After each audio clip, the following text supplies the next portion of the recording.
Hello guys, this is Henlata. நம்ம இன்னைக்கு பார்க்க போகிறது CMA Inter Group 1 Financial Accounting Consignment Accounting. Okay, so this is kind of some important chapter. Okay, so in this chapter, from this 25% questions will come for examination.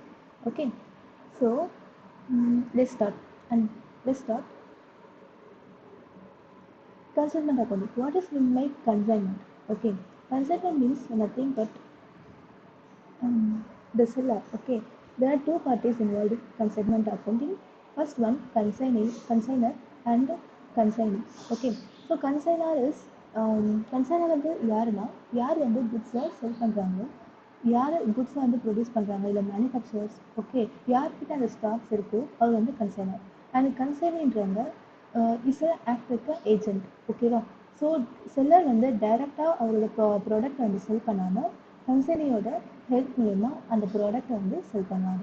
Okay, so அதான் வந்து consignor and consignee and also consignment.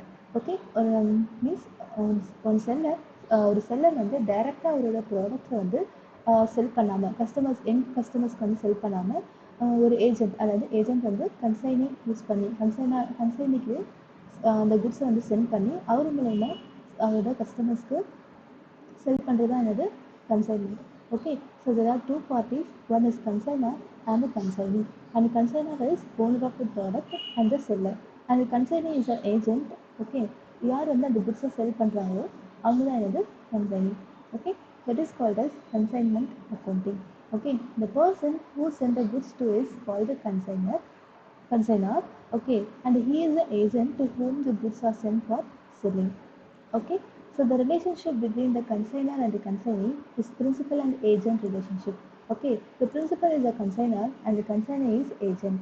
The relationship is principal and agent. Okay, and the consignment accounting have some basic formulas. Consignment account, so in debit side இது வந்து நார்மலான trading account மாதிரி தான். ஓகேங்களா? So இந்த side வந்து credit சைடில் என்ன வரும், sales, closing stock. And debit சைடில் நம்ம என்னென்ன பர்ச்சேஸ் பண்ணியிருக்கோம் அண்ட் என்னென்ன எக்ஸ்பென்ஸ் ஆகிருக்கு, டைரக்ட் எக்ஸ்பென்சஸ், பஸ். So same like this. Okay, so என்னென்ன இன்கம், ரெவன்யூஸ், லாஸஸ் அதெல்லாம் வந்து கிரெடிட் சைடில் வரும். அண்ட் குட்ஸை நம்ம செல் பண்ணது அண்ட் அதுக்கான எக்ஸ்பென்சஸ் அதெல்லாம் வந்து டெபிட் சைடில் வரும். ஓகே, ப்ராஃபிட்னா டெபிட் சைட், லாஸ்னா கிரெடிட் சைடை நம்ம காட்டணும். கரெக்டாக?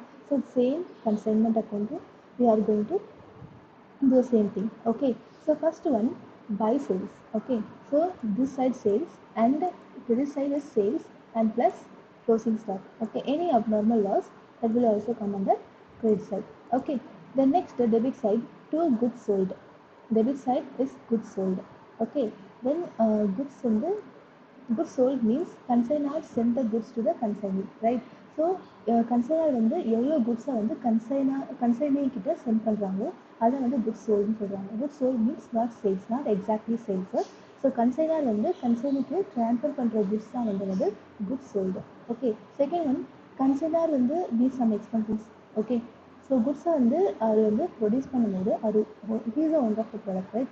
So he's a seller. So அவருக்கு வந்து என்னது அது ப்ரொடியூஸ் பண்ணப்போ அது வந்து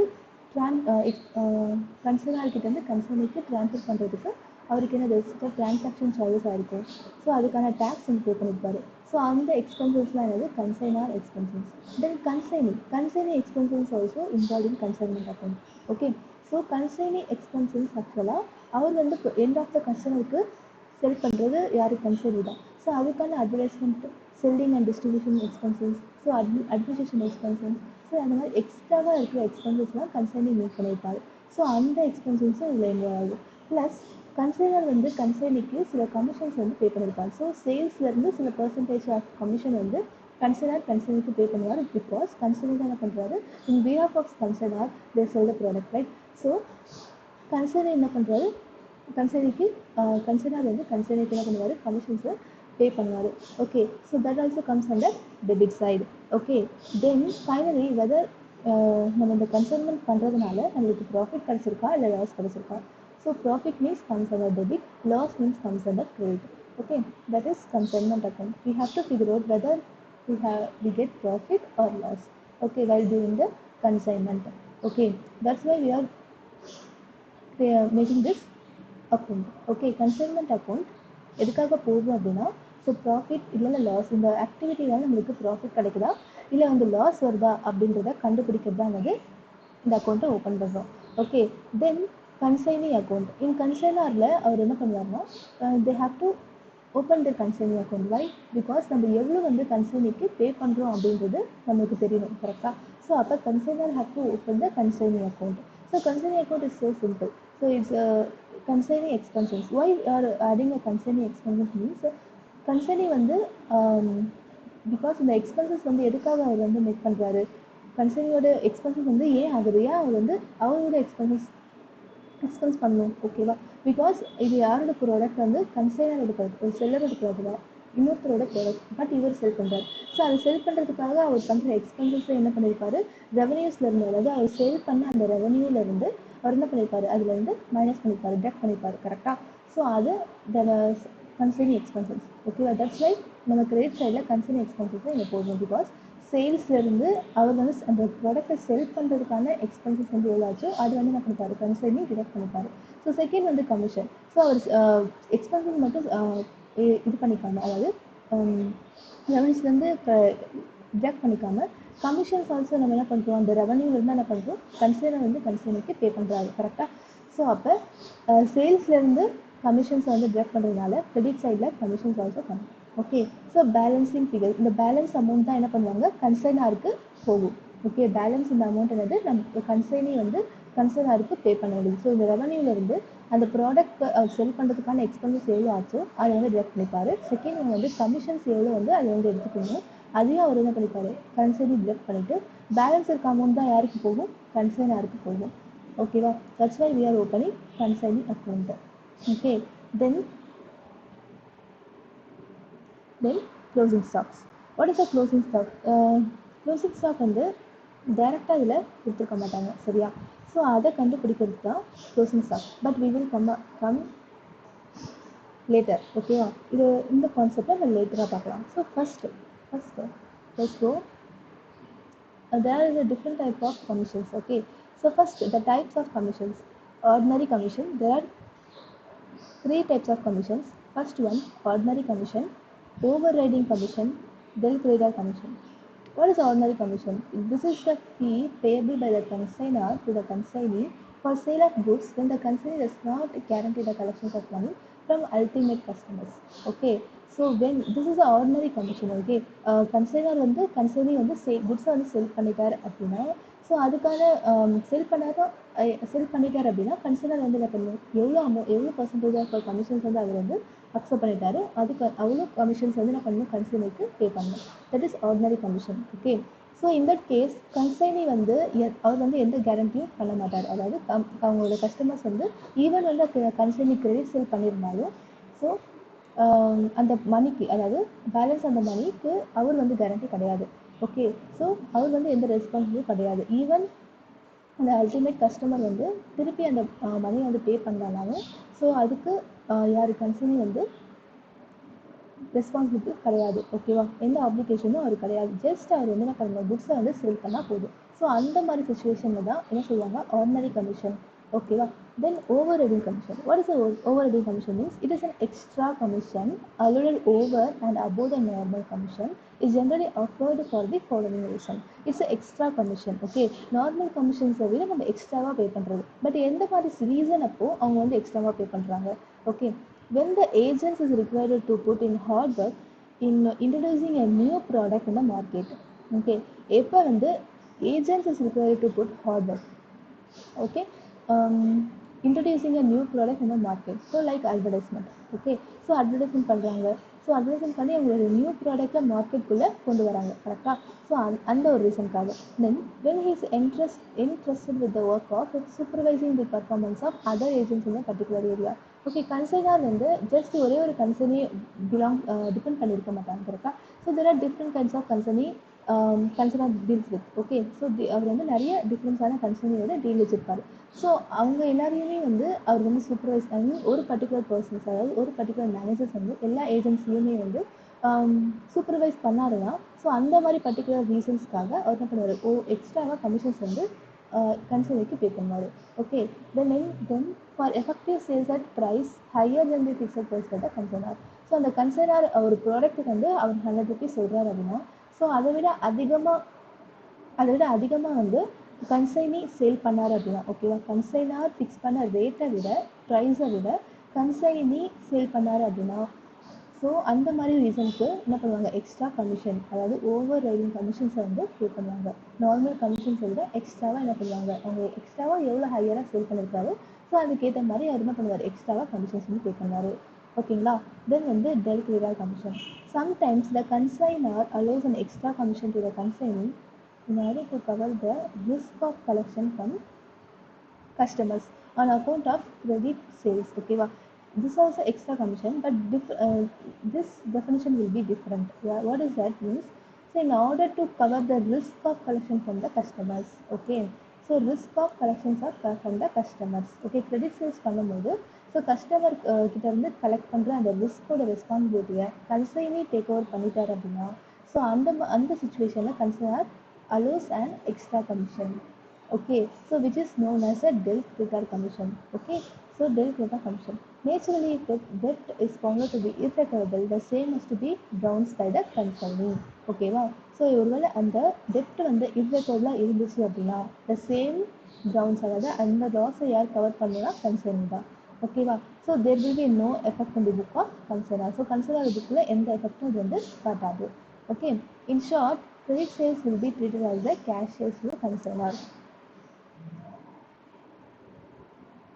So in short means credit sales வந்து consignor பொறுத்த வரைக்கும் is a cash sales. Okay, because of the responsibility யார் எடுத்துக்கிறா, consignor தான் எடுத்துக்கிறாங்க. ஓகேவா, that is called as dealt without commission. Okay, there are three types of commission. One is ordinary commission, second one is overriding commission, and third one is dealt without commission. Okay, so normally ordinary commission means simple, there is no extra payment and all. எந்த ஆக்டிவிட்டீஸ்க்கும் அவர் என்ன பண்ண மாட்டார், extra pay பண்ண மாட்டார். Just அந்த கன்சைனர் குட்ஸை sale பண்ணால் கன்சைனர் வந்து எவ்வளோ அமௌண்ட் ஆஃப் கமிஷன்ஸ் வந்து அக்ரி பண்ணியிருக்காரு, அவ்வளோ அமௌண்ட் ஆஃப் கமிஷன்ஸ் வந்து என்ன பண்ணுவார், பே பண்ணிடுவார்.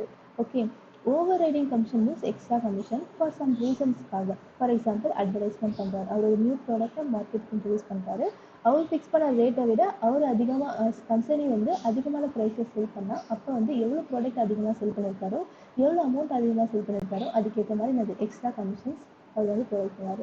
இல்லை மற்ற ஏஜென்ட்ஸை வந்து சூப்பர்வைஸ் பண்ணாலும் அவர் வந்து எக்ஸ்ட்ரா கமிஷன்ஸ் ப்ரொவைட் பண்ணுவார்.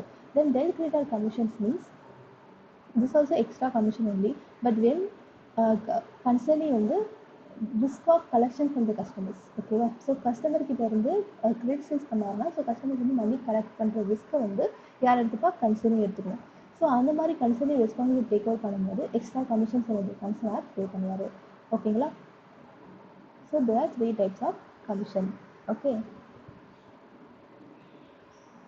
தென் next problem number 1. From the following particulars, ascertain the value of unsold goods on consignment. Good sense, following sentences and ascertain the value of unsold goods on consignment. So unsold goods means what is closing stock, correct? So closing stock, we already okay, let's go to the format. Okay, what is a closing stock? Sometimes closing stock is not given in the question. We have to figure out by way this formats. Okay, by using these formats. Okay, so first, goods sold. Goods sold means nothing. The consignor send the goods to the consignee. Whatever the product is transferred from consignor to the consignee, that is called as goods sold. Goods sold is not actual sales. Consignor or a product consignee transfer பண்றதுதான் goods sold. Okay, then add consignor expenses, then less abnormal loss, then add consignee expenses, then less normal loss. Normal loss only by unit, not in amount. Okay, so only by யூனிட்டில் மட்டும்தான் நம்ம என்ன பண்ணணும்னா அதை less பண்ணணும். Okay, so இதில் பண்ணக்கூடாது, சரிங்களா. ஸோ அமௌண்ட்டில் நம்ம லெஸ் பண்ண மாட்டோம், பிகாஸ் நம்மளுக்கு நார்மல் லாஸ்ன்றது எல்லா ப்ராடக்ட்டுக்குமே வந்து கண்டிப்பாக வரும், கரெக்டாக. ஸோ அது யூனிட்டில் தான் மைனஸ் பண்ணுவோம். ஸோ அமௌண்ட்டில் மைனஸ் பண்ண மாட்டோம், பிகாஸ் அது என்னது நம்மளுக்கு காஸ்ட்டில் வந்து அதை மைனஸ் பண்ணி காட்ட மாட்டோம், கரெக்டாக. Because normal loss happens in all the products. Okay, so normal loss எல்லா ப்ராடக்ட்டும் நடக்கிறதுனால யூனிட்ஸில் மட்டும்தான் அது வந்து நம்ம டிவைட் பண்ணி காட்டுவோம், அமௌண்ட்ஸில் எந்த சேஞ்சஸும் அது வராது. ஓகேங்களா. ஸோ நெக்ஸ்ட் வந்து less sales. So finally we will figure out closing stock. Okay, this is the closing stock format. It's so simple. Goods sold, add concerning expenses, less abnormal loss, then add concerning expenses, less normal loss, less sales, and then closing stock. Okay, that's it. So we will know what is the closing stock, right? So that's it. So first problem is nothing. From the following particulars, ascertain the value of unsold goods. Okay, on consignment. Unsold goods means what? Closing stock, right? So first one, goods in 1000 kgs. Okay, so in closing stock formatல நம்ம என்ன பண்ணணும், யூனிட்ஸும் எழுதணும் plus அமௌண்ட்ஸும் தெரியணும். ஓகேவா? Units வந்து நம்ம கண்டிப்பாக கண்டுபிடிக்கணும். அதே மாதிரி அதுக்கான அந்த யூனிட்ஸ்க்கான அமௌண்ட்ஸையும் நம்ம என்ன பண்ணணும், கண்டுபிடிக்கணும். Okay, so units also important, amounts also important.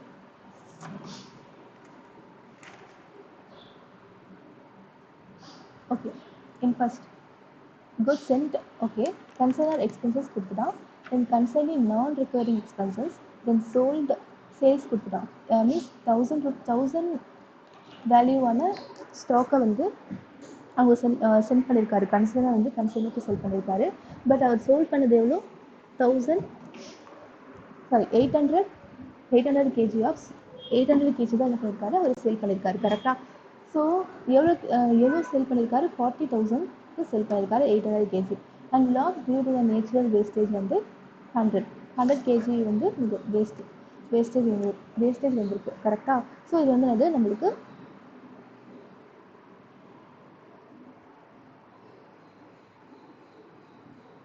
Normal loss, right? So நேச்சுரலாக நம்ம கணக்கிற வேஸ்டேஜ் வந்து normal loss.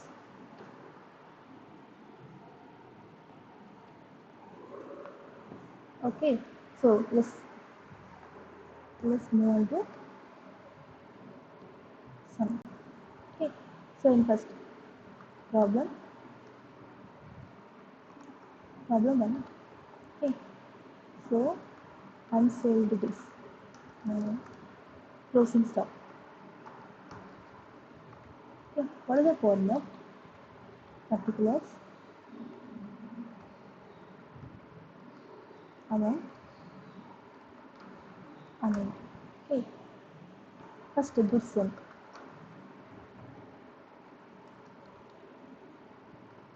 Goods sold are sent. Okay, so here not amount, unit, here amount. Okay, so 1000 units, right? 1000 units, then value of the units வந்து 20,000, right? The next, add consignor expenses. So expenses வந்து யூனிட்ஸில் வராது. கரெக்டாக? So expenses வந்து அமௌண்ட்ஸில் இருக்கும். So இதில் இருக்குது 4000. Okay, the next we should add this. So 1000 யூனிட்ஸ்க்கு total 24,000. Okay, so next less abnormal loss. Okay, so abnormal loss அவங்க வந்து எந்த யூனிட்ஸும் கொடுக்கல. ஸோ அப்நார்மல் லாஸோட இன்ஃபர்மேஷன் எதுவும் இல்லாதனால ஸோ 0. ஓகே, ஸோ இங்கேயும் 0. Okay, so now 1000, 24,000. Okay, so next, add consignee expenses. What is the consignee expenses? Okay,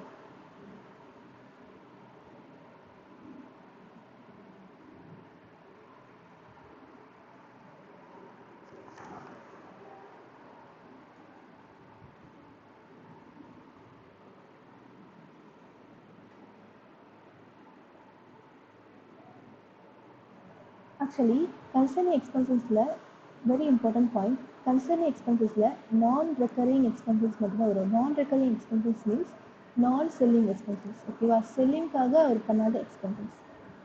okay, நான் selling expenses மட்டும்தான் என்ன பண்ணுவோம்னா கன்சைனில் வரும். செல்லிங் எக்ஸ்பென்சஸை நம்ம வந்து க்ளோசிங் ஸ்டாக்குக்கு என்ன பண்ண மாட்டோம், ஆட் பண்ண மாட்டோம். ஓகேவா? ஸோ நான் ரிகரிங் எக்ஸ்பென்சஸ் மட்டும் என்ன பண்ணணும், இங்கே ஆட் பண்ணணும். ஸோ செல்லிங் எக்ஸ்பென்சஸ், அதாவது ரெக்கரிங் எக்ஸ்பென்சஸ் நம்ம என்ன பண்ணக்கூடாது, ஆட் பண்ணக்கூடாது. சரியா? ஸோ செல்லிங் எக்ஸ்பென்சஸ், நான் செல்லிங் எக்ஸ்பென்சஸ் என்னது 3000.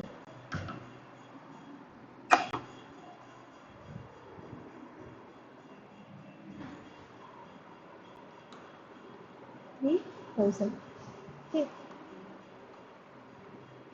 So 1000,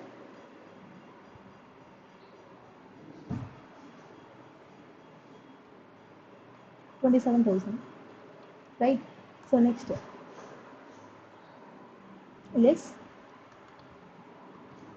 less normal loss.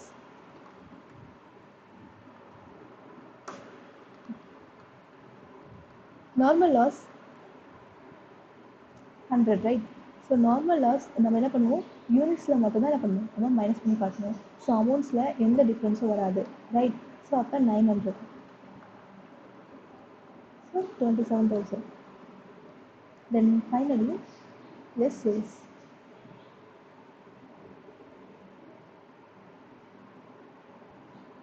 Less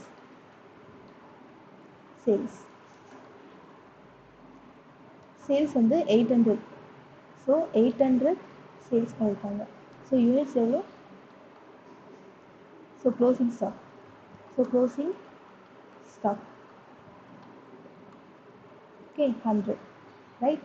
so இப்போ நம்ம வந்து சேல்ஸ் வந்து 800 சொல்லிட்டு இந்த 40,000 நம்ம என்ன பண்ணக்கூடாது, இங்கே போடக்கூடாது. பிகாஸ் நம்ம இப்போ கண்டுபிடிக்கிறது க்ளோசிங் ஸ்டாக். க்ளோசிங் ஸ்டாக் வந்து சேல்ஸோட வேல்யூ இருக்கணுமா, இல்லை காஸ்டோட வேல்யூ இருக்கணும்? ஆப்வியஸ்லி காஸ்டோட வேல்யூ தான் இருக்கும், கரெக்டாக? ஸோ அப்போ 40,000 இங்கே வராது, சரியா? So simple. இங்கே பாருங்கள், 27,000 வந்து 900 ருபீஸ் அப்படின்னா 900 வேல்யூவான யூனிட்ஸ்க்கு 27,000 அப்படின்னா ஸோ 100 ருபீஸ்க்கு எவ்வளோ இருக்கும், கரெக்டாக? So 27,000 okay into 27,000 into 100 okay divided by 900. ஓகேவா? ஸோ 900க்கு எனக்கு 27 தெரியும், ஓகேவா? டினாமினேட்டரில் என்ன வரும் அப்படின்னா, நம்மளுக்கு எந்த யூனிட்ஸ், ஐ மீன் 900க்கு 27,000 அப்படின்னு தெரியும், கரெக்டாக? ஸோ டினாமினேட்டரில் நம்மளுக்கு எந்த வேல்யூக்கு அமௌண்ட் வந்து தெரியுமோ அது வந்து டினாமினேட்டரில் வரணும். எந்த யூனிட்ஸ்க்கு வந்து எனக்கு வந்து அமௌண்ட் தெரியணுமோ, ஓகேவா? இப்போ நான் கண்டுபிடிக்க போகிறது 100 யூனிட்ஸ் நான் கண்டுபிடிக்க போகிறேன், கரெக்டாக? ஸோ அப்போ 100 யூனிட்ஸ் என்ன வரும், நியூமரேட்டில் வரும். ஸோ டினாமினேட்டரில் எனக்கு ஏற்கனவே தெரிஞ்ச ஆல்ரெடி இருக்கிற அமௌண்ட்ஸ் வரும், ஓகே? ஸோ அப்போ டினாமினேட்டரில் 900க்கு எனக்கு 27,000னா அப்போ 100 ருபீஸ்க்கு 100 யூனிட்ஸ்க்கு எவ்வளோ, okay? Simple, right? So 100, so 27,000 into 100 into 100 divided by 900. So answer is 3,000. So closing stock value is 3,000 and unit is what? 100 rupees. Sorry, 100 units. 100 units and 3,000. Okay. So that's it. So சேல்ஸோட value இங்கே வராது. Because சேல்ஸோட வேல்யூவில் நம்ம என்ன பண்ண மாட்டோம், closing ஸ்டாக்கை கண்டுபிடிக்கக்கூடாது, சரியா? ஸோ எப்படி காஸ்டோட வேல்யூ தான் என்ன பண்ணணும், க்ளோசிங் ஸ்டாக்கை கண்டுபிடிக்கணும். ஸோ யூனிட்ஸ் வந்து எனக்கு நம்மளுக்கு தெரியணும் அப்படிங்கிறதுக்காக தான் நம்ம லாஸ் எல்லாம் டிடக்ட் பண்ணி என்ன பண்ணியிருக்கோம், நம்ம வந்து க்ளோசிங் ஸ்டாக்கோட யூனிட்ஸுக்கு கொடுத்துருக்கோம். ஸோ அமௌண்ட்ஸ் வந்து எப்படி இருக்கும், நம்மளோட காஸ்ட் ப்ரைஸ் தான் இருக்கும். செல்லிங் ப்ரைஸ் வந்து நம்ம டிடக்ட் பண்ணக்கூடாது, ஓகேவா? இந்த க்ளோசிங் ஸ்டாக்கோட ஃபார்மேட். ஸோ க்ளோசிங் ஸ்டாக் வந்து டைரெக்டாக கொடுக்க மாட்டாங்க. we have to use this and figure out the closing stock. Okay.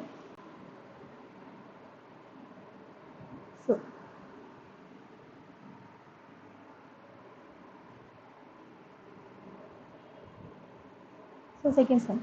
So 5,000 shares were consigned by the Raizaya and Co of Delhi to Zinc of Tokyo at cost of 375 each.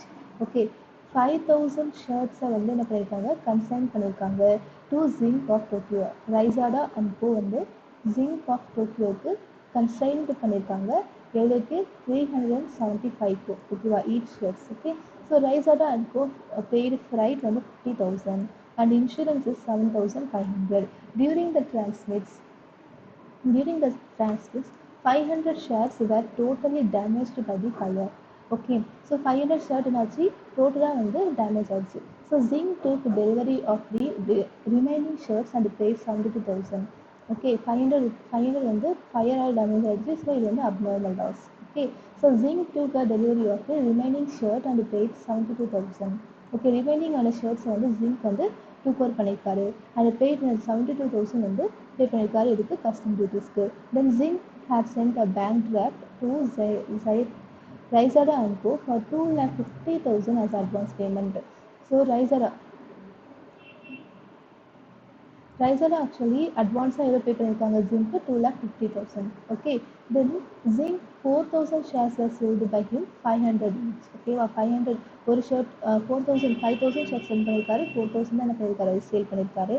And each வந்து எவ்வளோ 500 rupeesக்கு. Okay the expenses incurred by the Jink on godown rent and advertisement amounted to 10,000. Okay 10,000 வந்து நம்மளுக்கு amount ஆயிருக்கு. After ஒரு குடோனில் வச்சு அதுக்கு ரெண்டும் அட்வர்டைஸ்மெண்ட் எவ்வளோ 10,000 ஆயிருக்கு. He is entitled to commission 5%. One of the customers to whom the goods were sold on credit could not pay the cost of 25 shares. Okay. So okay commissions வந்து 5% வந்து அவருக்கு கொடுத்துருக்காங்க. Okay and one of the customer வந்து என்ன பண்ணியிருக்காரு soul பண்ணதுக்கு வீட்டுக்கு soul பண்ணதுக்கு அவர் என்ன பண்ணல 25 ஷேர்ஸ்க்கு இன்னும் பே பண்ணவே இல்லையா. Okay prepare the consignment account and account of Jink in the book of Raizada and co. Okay so ஜிங்கோட அக்கௌண்ட்டும் அதில் ஓப்பன் பண்ண சொல்லியிருக்காங்க. Which means consignee account also open பண்ணணும். கன்சைன்மெண்ட் அக்கௌண்ட் ஆல்சோ நம்ம என்ன பண்ணணும் ஓப்பன் பண்ணணும். Okay so Jink settled is account immediately. Nothing was recovered from the insured for the damaged goods. Okay so damage குட்ஸ்க்கு insurance எதுவும் recover ஆகலை. Plus Jink வந்து என்ன பண்ணியிருக்காரு அவரோட அக்கௌண்ட்லாம் ஃபுல்லாகவே செட்டில் ஆகிடுச்சு. Okay so now we move on to the sums.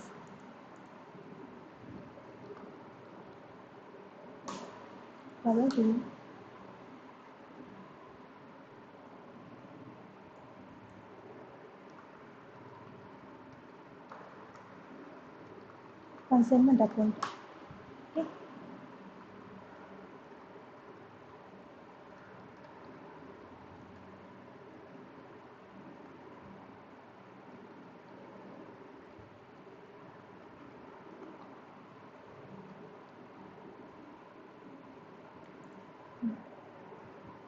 Two goods sold. So as per format first வரப்போகிறது கன்சைனர் வந்து கன்சைனுக்கு எவ்வளோ குட்ஸ் வந்து சென்ட் பண்ணியிருக்காரு.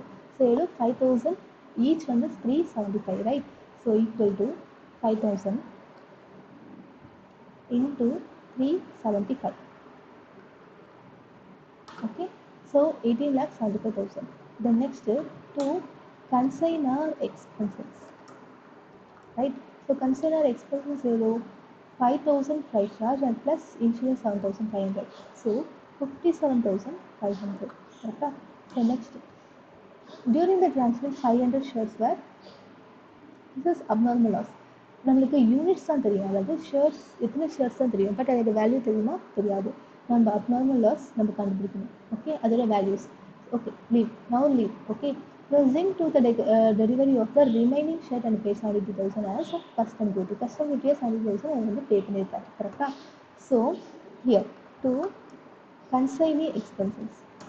Okay zinc is a consignee, right? So இது வந்து non-selling expenses. What? Non-selling expenses. Non-selling expenses how much? 70. Non-selling expenses 72,000. Okay the next advance pay பண்ணியிருக்காங்க. இது வந்து கன்சைன்மெண்ட் அக்கௌண்ட்டில் வராது. ஓகே கன்சைனி அக்கௌண்ட்ஸில் தான் வரும். Okay so now next 4,000 shares வந்து சேல் பண்ணியிருக்காரு. சேல் பண்ணது எவ்வளோ by sales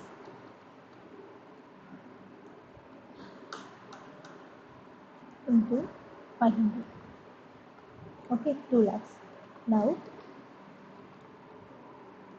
selling expenses. Selling expenses வந்து expenses incurred by the zinc on godown rent and advertisement வந்து 10,000 rupees, right? So இது வந்து selling expenses 10,000. So totally 82,000, right? So next he is entitled to commissions of 5%. So commissions எப்பவுமே எதுலேருந்து பே பண்ணுவாங்க சேல்ஸில் இருந்து தான். சரியா. ஸோ அப்போ equal to 2 lakhs into 5%. So 10,000. sorry 20 lakhs, 1 lakhs. Okay, commission is 1 lakh. Okay, next நம்மளுக்கு whether நம்மளுக்கு ப்ராஃபிட்டா லாஸா நம்ம கண்டுபிடிக்கணும். கரெக்டா?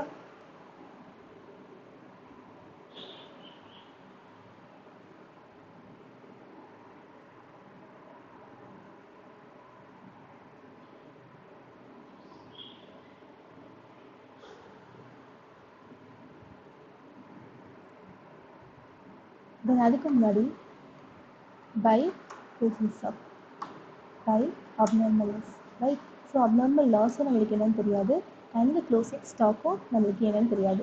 ஸோ நம்ம இப்போ ஃபார்மெட் பார்த்தோம். கரெக்டாக? இப்போ க்ளோசிங் ஸ்டாக்கை எப்படி கண்டுபிடிக்கணும், right? So closing stock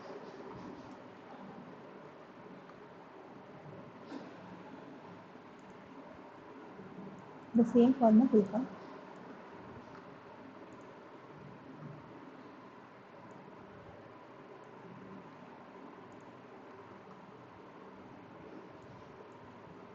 okay,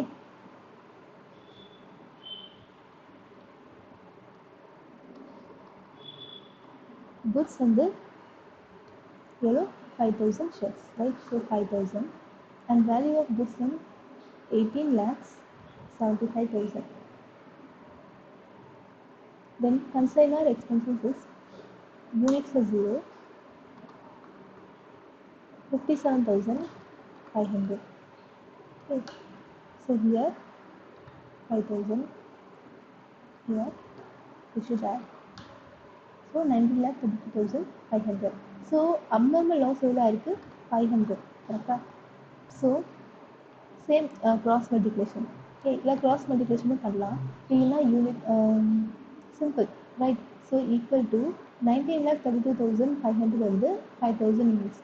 அப்போ 500 யூனிட்ஸ்க்கு 7. இப்போ பர் யூனிட் வேல்யூ உங்களுக்கு தெரிஞ்சால் 500 யூனிட்ஸ் தெரிஞ்சிடும் இல்லையா? ஸோ 19,32,500 இருந்தது, 5,000 ஷேர்ஸுக்கு 19,32,500.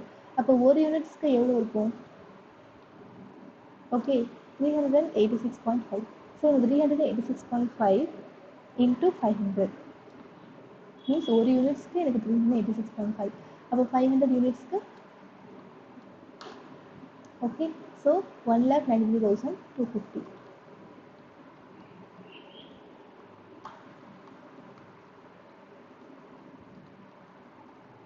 Okay, 17,39,250. The next consigning expenses. So consigning expenses நம்ம நிறைய சொன்ன மாதிரி consigning expenses நான் செல்லிங் எக்ஸ்பென்சஸ் தான் அது நம்ம வந்து டிடக்ட் பண்ணோம். ஸோ அப்போ 72,000 தான் அது இங்கே வரும். சரியா? ஸோ 72,000 சரி we should add. ஓகேவா? ஸோ நம்ம எவ்வளோ ஆட் பண்ணணும்? 72,000 தான் ஆட் பண்ணணும். So units is 4,500. Then normal loss எதுவும் இல்லை, ஸோ 0. ஸோ நார்மல் லாஸ் அதனால் எதுவும் கொடுக்கல, ஸோ இங்கே 0. ஸோ நெக்ஸ்ட்டு இங்கே வந்து 4,500, then 18 lakhs 11,250. Okay, so next எவ்வளோ நம்ம சேல் பண்ணியிருக்கோம்? 4,000 ஷேர்ஸை நம்ம சேல் பண்ணியிருக்கோம். ஸோ 4,000, தென் 500 யூனிட்ஸ் வந்து closing stock. So 500 units. So same நம்ம வந்து கிராஸ் மல்டிப்ளிகேஷன் இல்லை யூனிட் வைஸும் நம்ம என்ன பண்ணலாம், நம்ம வந்து கண்டுபிடிக்கலாம். சரியா? So simple. ஸோ 18,11,250 வந்து 4,500 இருக்கலாம். அப்போ பெர் யூனிட்டுக்கு எவ்வளோ? ஓகே, ஒரு யூனிட்டுக்கு எவ்வளோ எக்ஸ்பென்ஸ் ஆகிருக்கும்? 402. So simple, right? 402 into 500. Okay, so 2,01,250. இதான் வந்து க்ளோசிங் ஸ்டாக்கோட value.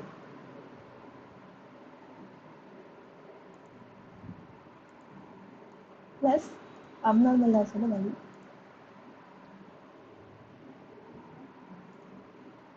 Two lakhs 1,250. abnormal loss is 1,93,250.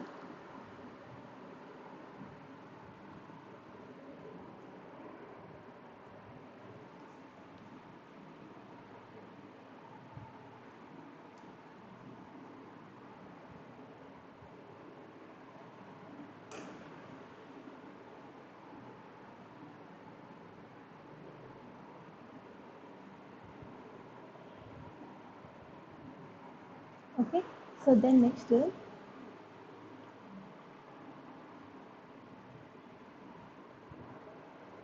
நம்மளுக்கு ப்ராஃபிட் வந்து வந்திருக்கு.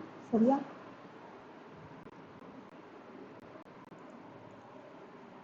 To profit or loss, whatever. Okay, so no profit.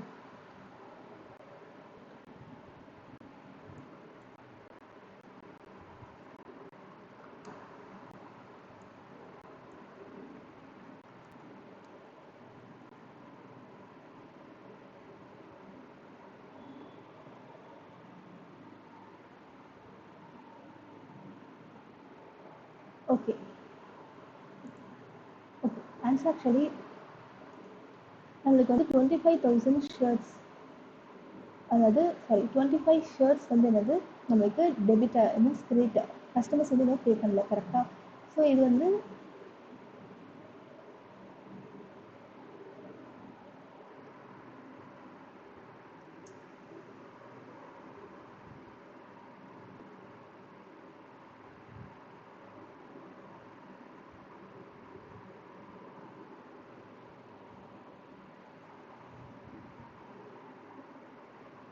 Twenty shirt வந்து இன்னும் கஸ்டமர் நம்மளுக்கு பே பண்ணல.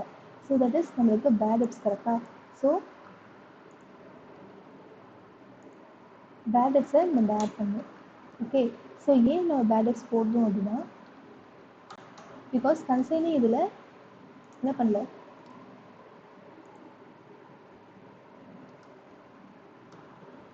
கன்சைனி ஆக்சுவலாக அந்த ரெஸ்பான்சிபிலிட்டி, அந்த ரிஸ்க்கை வந்து கன்சைனி அக்செப்ட் பண்ணிக்கல, கன்சைனர் தான் அக்செப்ட் பண்ணியிருக்காரு. ஸோ அப்போ கன்சைன்மெண்ட் அக்கௌண்ட்டில் அவளுக்கு இது ஒரு பேட் டெப்ட்ஸ். கரெக்டாக? ஸோ இன்னும் அது வந்து ரெக்கவர் ஆகலை. ஓகேவா? ஸோ பே பண்ணவே இல்லை. ஸோ அப்போ 12,500 வந்து அவருக்கு பேட் டெப்ட்ஸ்.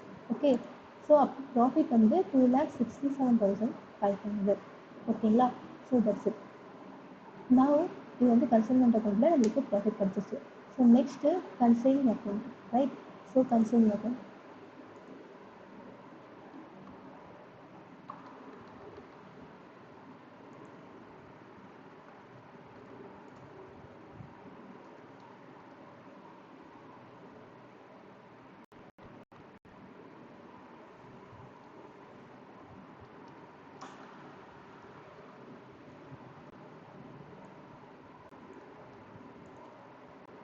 ஸோ டெபிட் சைடில் சேல்ஸ் வரும். ஸோ சேல்ஸ்லேருந்து அவர் வந்து எல்லாத்தையுமே லெஃப்ட் பண்ணிட்டு வருவார். கரெக்டாக? ஸோ சேல்ஸ் வந்து எவ்வளோ? 20 lakhs. Okay, so by first one அவரோட expenses, consignee expenses. Okay, consignee expenses டோட்டலாக 82,000, right? So then next by அவரோட அட்வான்ஸாக நம்ம வந்து 2,50,000 வந்து பே பண்ணியிருக்கோம். Okay, then next by commission.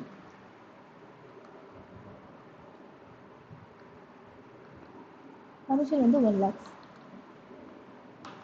Then balance amount தான் என்னது நம்ம கன்சைனருக்கு பே பண்ணணும், ரைட்? கன்சைனருக்கு பே பண்ணணும்.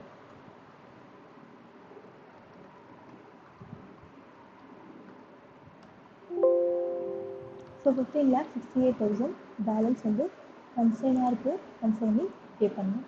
Okay, so that's it.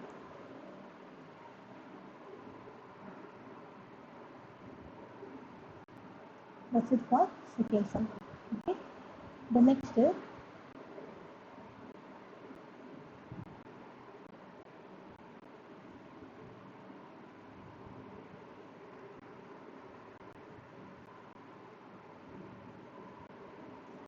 okay, so okay,